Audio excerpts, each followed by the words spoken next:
കരാറിൽ ഒപ്പുവെച്ച് ഇന്ത്യയും യൂറോപ്യൻ യൂണിയനും. ഡൽഹിയിലെ ഉച്ചകോടിക്ക് ശേഷമാണ് വ്യാപാര സുരക്ഷാ കരാറുകളിൽ ഇരു കക്ഷികളും ഒപ്പുവെച്ചത്.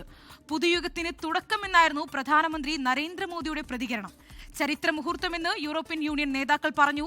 കരാറിലൂടെ കയറ്റുമതി ചെയ്യുന്ന ഏകദേശം 90% ഉൽപ്പന്നങ്ങൾക്കും തീരുവ ഒഴിവായേക്കും.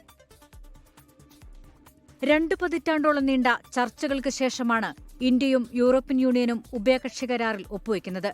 അടുത്ത കാലത്ത് ഇരു കക്ഷികൾക്കിടയിൽ പ്രഖ്യാപിക്കപ്പെട്ട സുപ്രധാന കരാറാണിത്. ഇന്ത്യയിൽ നിന്ന് യൂറോപ്യൻ യൂണിയനിലേക്ക് കയറ്റുമതി ചെയ്യുന്ന 99% ഉൽപ്പന്നങ്ങൾക്കും തീരുവയിൽ ഇളവ് നൽകും.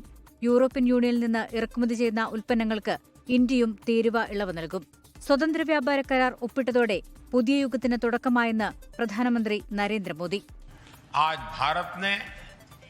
अपने इतिहास का अब तक का सबसे बड़ा फ्री ट्रेड एग्रीमेंट संपन्न किया है. മദർ ഓഫ് ഓൾ ഡീൽസ് യാഥാർത്ഥ്യമായെന്ന് European commission president Ursula von der Leyen. We did it. We delivered the mother of all deals. This trade will integrate further our supply chain and strengthen our joint manufacturing power. It will cut up to 4 billion euros in annual tariffs for exporters of all sizes. And it will create good jobs for millions of workers.